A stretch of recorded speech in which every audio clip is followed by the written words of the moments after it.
Hello and welcome to this new edition of Bourdier's Monday Report. The statistics published in the United States last week were somewhat mixed. The slowdown in price growth from 2.7% year-on-year to 2.4% in January was a pleasant surprise and gives the US Federal Reserve a bit more room to maneuver.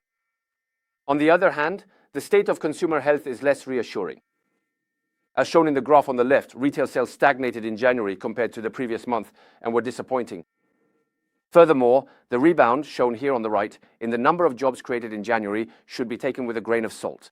Indeed, when the employment report for the first month of the year was released, we also received the revisions for the entire year 2025. After revision, the average number of jobs created per month dropped from 48,000 to just 15,000.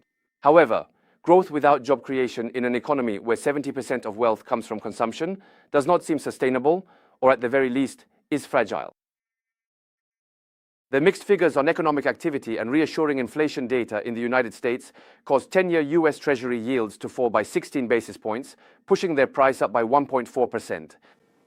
Yields fell slightly less in euros, nevertheless allowing European sovereign bonds to post a solid performance of plus 0.8%.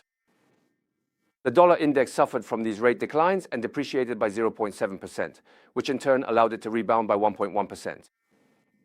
The decline of the dollar also benefits emerging market equities. With an increase of 3.2%, emerging markets outperformed the US, which declined by 1.4%, and Europe, which remained relatively stable. It is worth noting that since the beginning of the year, in the US markets, bonds have now outperformed equities. This week in the United States, we are expecting the release of the Purchasing Managers' Index, the PMIs, for both the manufacturing and services sectors. We will also see the publication of numerous statistics on the real estate sector, industrial production, and GDP growth for the last quarter of 2025. In the Eurozone, we will also have the manufacturing and services PMIs, as well as industrial production figures.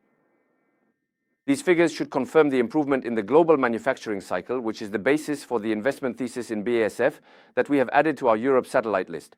BASF is one of the European leaders in the diversified chemicals sector. We are seeing an improvement in the environment within the sector, which had been depressed since 2022. BASF should particularly benefit from the ramp-up of its site in China, the normalization of its investments, and the completion of its cost reduction program.